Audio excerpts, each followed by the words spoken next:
again, I can grant you the existence of the edge case, middle ground, intersex, but that does not refute the idea that animals, sexually reproducing animals, are male or female. Doesn't any existence of an exception to the rule mean that the rule doesn't exist? Of course, that's a very good philosophical problem.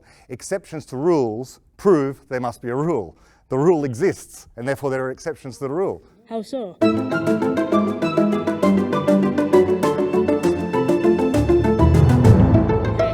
As per Trump's executive order, women need to be defended from gender ideology extremism. Move. Oh, I think we have a 10. We have a 10. God bless you, Mr. President.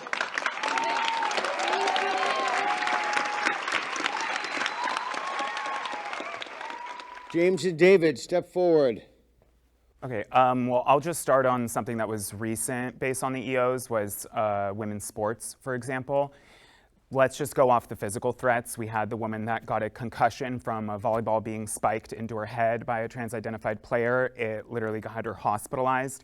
We had another that had a skull fracture after being tackled in an MMA fight, also by a trans-identified male. So just based off of those examples, but in the sports example actually goes deeper than just the physical threat. There is also opportunity being removed from girls. What I've noticed, unfortunately, is that a lot of people that really are a part of the gender ideology don't really take sports seriously. It's not their vibe. It's not who they are, so they don't see it as something that's important. Yet sports is an avenue for girls to get into college, get amazing jobs, make all these networking and connections. It's more than just an after-school activity. So Okay, let's. All right, so first I'd like to address the claim that it's, I guess, more dangerous for women if trans women are competing in women's sports. There's been a lot of studies that have been done that have said that the, let's say, male advantage is basically eliminated after multiple years of hormone therapy, which I wouldn't be against mandating that as a rule to be able to participate as a trans person in women's sports. I'd also like to say that in those sports that you mentioned, volleyball and MMA, a risk of concussion or fractures, that's part of the sport. I mean, a cis woman could have also done that to a cis woman. It's not impossible to happen just because it's a trans woman. Sure. But I'm not saying it's impossible if it's going to happen with two cis women competing against each other. The chances increase if the person you're competing against has a larger wingspan, which hormones will do nothing for, broader shoulders, larger lung capacity. So let's say, what if that trans woman that was competing, what if she had gotten HRT or medically transitioned before she had hit male puberty? Would that be acceptable?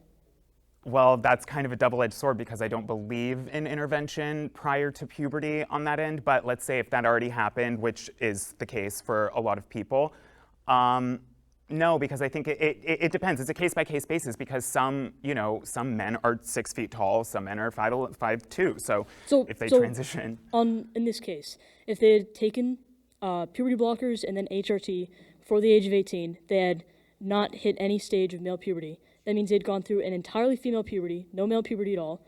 So they would have, outside of their primary sex characteristics, they'd be female.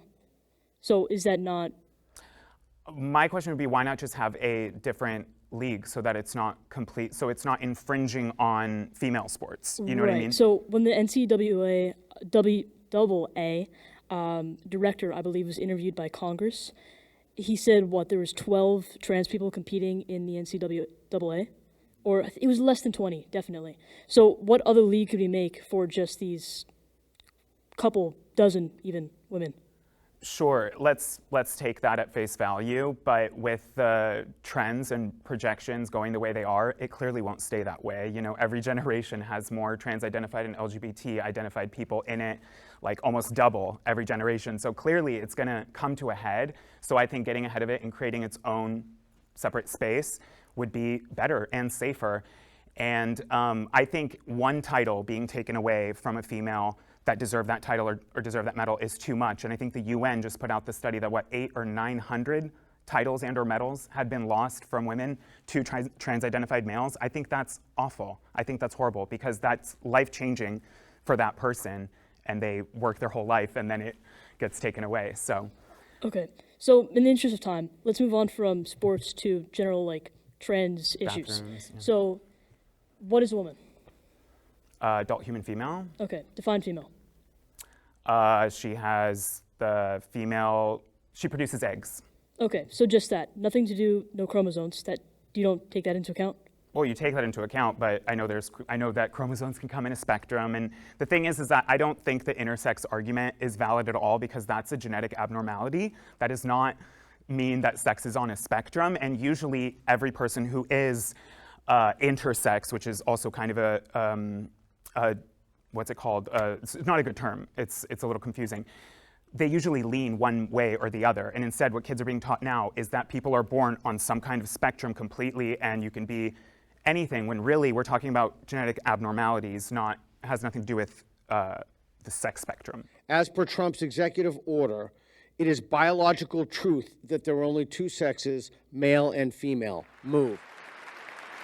As of today, it will henceforth be the official policy of the United States government that there are only two genders, male and female. Okay, so you come to the neutral, please, Stephen. You get to ask questions for 5 minutes. I guess I'm kind of neutral on it because I feel like all categories at the end of the day have some form of like construction of them. Are you claiming, do you think there are more than two categories of sexes, or? Yeah, I think that the existence of intersex people, as we had gotten into a little bit before, fundamentally means that there's between male and female in terms of sex. What is intersex to you? Your definition of that, I guess? So there's multiple definitions of intersex, but usually that would mean when someone's primary sex characteristics like genitalia are mixed, or it doesn't match their inner genitalia, or I would also like to put forward that it's not usually included in intersex, but trans people often have the way their brains are set up. You can see it in MRIs and MCATs and scans. Their brain matter is more likely, in structure, is more likely to correspond to that of the sex that they identify as rather than the sex that they were born as. Okay. Would trans men or trans women be a third or fourth sex to you then, or? I don't generally agree with the idea of sex in the first place because I think there's so many abnormalities that it should just exist on a spectrum. Okay. What am I asking this guy? Fuck. Do you think that I feel like I already know all of his, because I don't even know what I would ask. All right, let me do this too. We're going to swap out David and in Brett. Okay. Okay. Brett I will fight with here. What does biological truth mean to you? I don't think there's such a concept. There's biological knowledge. I can tell you about what the differences between sexually reproducing organisms happen to be. And in order for a sexually reproducing organism to sexually reproduce, you would need the binary sexual male and female dichotomy. And the existence of these problematic cases, these edge cases, do not refute the existence of the binary male and female.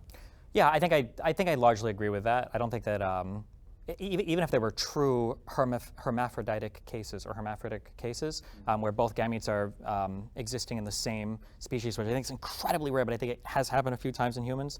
Even that doesn't necessarily refute the binary. I guess just from an ontological sense, saying like biological truth, I feel like gives way more philosophical weight to a scientist than they ever should have, right? To be able to define like, well, what is a true feature? Like, do trees exist separate from leaves, separate from the ground? Can any collection of matter be defined as a thing? This is a very boring like epistemic metaphysics question, but yeah, that's the only thing I would be uncomfortable saying that like this is a biological truth. And it's like, I mean, insofar as this is our system of biology, I guess, yeah. So would I. I would just say this is our best explanation of how it is that, organisms happen to reproduce is the male and female. Now, we are biological entities, but that is not the most important part about us. The most important part about us is not whether or not we have a male or female brain or male or female genitalia, but the mind that we have. And the mind is an asexual thing. In principle, in some distant future, this mind that runs on our brain could be downloaded onto a computer somewhere, and the computer would have no gender. And in fact, AGI would have no gender. So therefore, Minds have no gender. They do not have a sex. You're infinitely elastic to choose your gender expression because of the way in which our mind works. Granted that brains may very well be able to be distinguished as male or female once you put in an MRI, but we are not brains, we're minds. I feel like you get into really weird, I guess it depends on how you're viewing the mind-brain distinction there, because then my next question, I would just go organ through organ. Maybe I could very easily ask, is a penis a male or female thing? And maybe we could gender that as male, but if I were to say, is there such thing as a female or a male arm, or a heart, or any other part of the body? I feel like... I suppose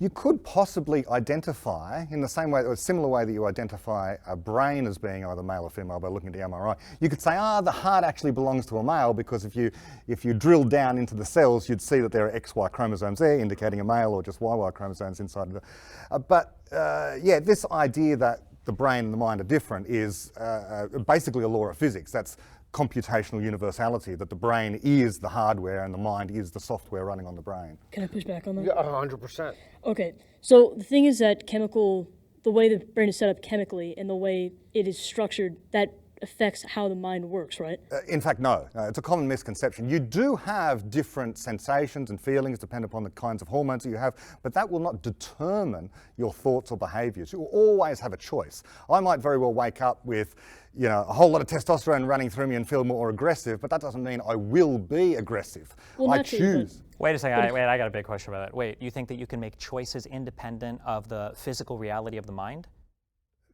I think that's sort of I think what he's getting at, and what I would agree with, and I don't know if you're religious or not, so that might influence this as well. So I would view the mind is completely an abstraction of the underlying stuff in the brain. So if you change the underlying stuff in the brain, the mind necessarily will change as well. But you disagree with that, or? No, that's fine. But of course, we are minds, and so we have ideas, we generate ideas, but I like to say we're not identical to any of our ideas, and we can choose amongst them. I endorse free will. I think that we can create new explanations, bring new options. Where does that free will, how ultimately would you choose if not by relying on some brain state? Where is the choice coming from, I guess? The choice, it's the wrong level of analysis. So if we start to talk about the brain, then we're in the realm of neuroscience rather than the realm of something like psychology or philosophy, and the correct level of analysis would be the mental state, the mind. Mm-hmm. He wanted to push back. Okay, Yeah, so if, say, someone had a psychotic disorder, knowing that they had a psychotic disorder and saying, well, I don't want to have that anymore, would that change the fact that they have a psychotic disorder? No. I mean, the way that their brain is set up, the way that there are chemical imbalances in their brain, they would need to be medicated for that to actually be changed. They can't just think, I'm going to get better. So, yes, the way I agree with Destiny on this, the mind is separate from the brain, but the way the mind works and what it is because of how the brain is. It can't be detached. No, I agree. It's a similar argument to the way in which a flight simulator works depends to some extent, or depends to a large extent, upon what's going on with the hardware. Yes, of course. And so when you say, well, if you take some sort of antipsychotic in order to not be psychotic anymore, yeah, that is a choice that you would yourself make. And so you can't get outside of this realm of choice, even if you're choosing to take a medication which is going to help you make different choices in the future, namely not psychotic ones. I guess the big issue, though, is where does the initial choice, all of these things are predetermined by the physical state of the brain, no? Oh, physical state of the universe, yeah. I don't think that there is a contradiction between physical determinism and free will. I'm a compatibilist of a kind. Okay, so let's talk functionally. So you can say, yes, self-identification doesn't matter in terms of trans issues, but if a person has medically transitioned, it can get complicated, but if you were looking at a person and you thought, okay, well, that's a woman, but you didn't know they were a trans person, you didn't know they were a trans woman, let's say, don't you think that they have transitioned in some way to being a woman? Like, I think that, yeah, I would grant, for example, I was having this discussion the other day, that this person who presents as a woman and looks for all the world like a woman should be granted all the rights and privileges of being a woman, for example. I would use their pronouns or whatever it happens to be. However, that wouldn't change the scientific fact that they still have XY chromosomes and are technically biologically a male. But why does that matter? It doesn't matter, except if you're interested in something like scientific truth or good explanations in science. So it's the same as you can dress up your cat like a dog all you like, but it's still going to be a cat at the end of the day. So in terms of scientific truth, do you think that trans people don't know that they were born as the sex that they were? do you think they're just fundamentally disputing that?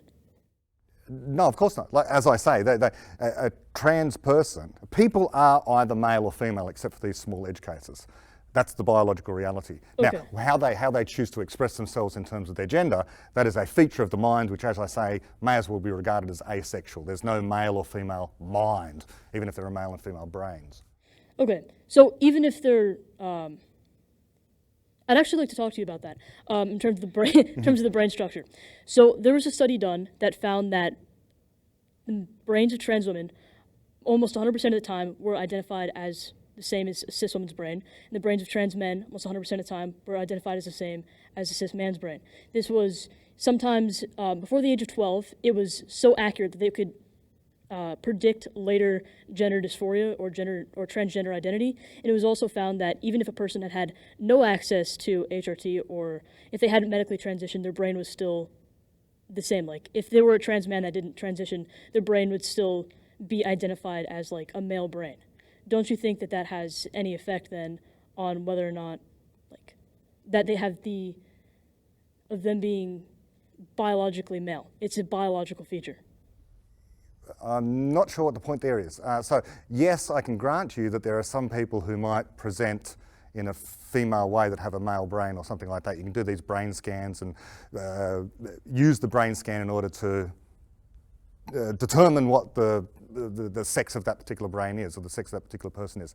But again, I'm granting the fact that regardless of what your brain is, absolutely regardless of what your brain is, all brains are capable of basically doing the same thing, of having an experience of learning physics, having an experience of being an artist, having an experience of being feminine to some extent, masculine to some extent, or in fact entirely masculine or entirely feminine, regardless of what your brain happens to be. Okay, so if you agree that you would respect a trans woman's like pronouns, whatever, if you agree that that being intersex is an edge case, then why do you strongly agree that women needs to be defended from gender ideology? Oh, well, that's a separate issue altogether. Oh, we moved on from that. Biological. Oh, yeah, biological. Sorry. Yeah. So again, there's a difference between the scientific fact of the matter, of there being two sexes, no matter what the animal happens to be. Kangaroos are either male or female. Even if there are intersex kangaroos, it doesn't change the fact. From Australia. Kangaroos, not like, goats or anything. To pose a question, person has XXY chromosomes, mixed genitalia. Yes. Male or female? It entirely depends upon whether or not they're able to have offspring, and if they produce sperm. They produce neither sperm nor eggs. Again, I can grant you the existence of the edge case middle ground intersex, but that does not refute the idea that animals, sexually reproducing animals, are male or female. Doesn't any existence of an exception to the rule mean that the rule doesn't exist? Of course, that's a very good philosophical problem. Exceptions to rules prove there must be a rule. The rule exists, and therefore there are exceptions to the rule. How so? If there's something that doesn't fit the rule, if you say there's only zeros and ones and there's a 2, then, well, I mean, zeros and ones are still the only thing that exists except for this 2, but we'll just put that away. We don't need to think about that. Any exception to the rule means it's not a rule. No, that's not the way that the rules work. You could have, for example, there exist in the world tigers and lions, and they're two distinct things. However, a tiger can mate with a lion, and you can get tigons and ligers. Those things exist, but that does not refute the existence of tigers and lions. And in the same way, you can have males and females, and that's a biological rule. There exist these things called males and females, which are required for our species to reproduce. And if they didn't exist, if there were no such thing as these two different sexes, you wouldn't have a continuation of the species. So the mere fact that there are some people who can't reproduce, who have different sets of chromosomes, or who don't produce sperm and egg, or produce both, or whatever, doesn't change the fact that you have male and female as a biological reality. But that has nothing to do with the mind and whether or not people mentally can identify, if they're in a male body, as a female or vice versa. Okay, so you agree that there's males and females, but once again, if a person, that edge case, if you say there's only 2, then where do they fit? Where do they fit into the 2? They don't fit into the 2, but it doesn't deny the fact that there are 2 boxes. And you've got these two categories. Do the other people just float around the boxes? I think the question is, like, definitionally, wouldn't there need to be a third box then? Yeah. For intersex? You can have a third box if you like, but well, that means there's not just 2. That means there's not just 2 sexes. What's our claim again? If there are only two sexes, male and female.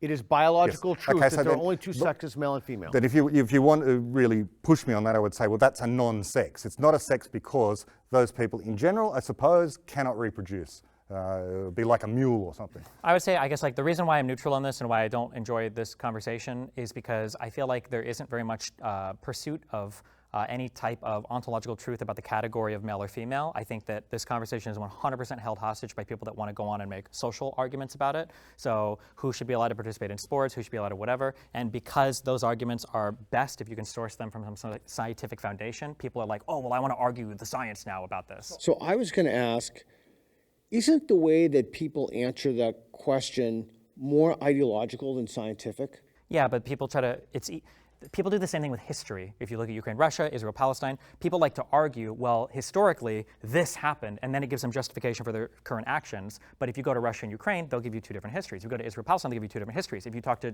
pro-trans and anti-trans people, they'll give you two different scientific definitions, because people would rather, if you can source your things scientifically, you don't have to argue the social part. But the reality is I just don't think they should be connected. Like, we could imagine a world where 1% of women have spikes that come out of their wrists. We wouldn't let these women participate in any combat sport because they'd be killing people. It doesn't matter if they're women or not, we just wouldn't. They'd have an unfair advantage. Much the same, we could acknowledge that we could say, okay, well, trans women are real, but because of the bodies they've been born into and the advantages granted thereof, we probably just wouldn't let them compete in sports with non-trans people. The same way that if you're a fifth grader who's been held back 15 years, you're not going to be on the same sports team as my son playing soccer. That's just not going to happen, right? So I don't like the arguments that are rooted in history or in scientific fact to establish these truths, because people are doing that because they don't want to have the more difficult sociological or the social argument, I think. It depends on where you're I'll starting. give you the last word.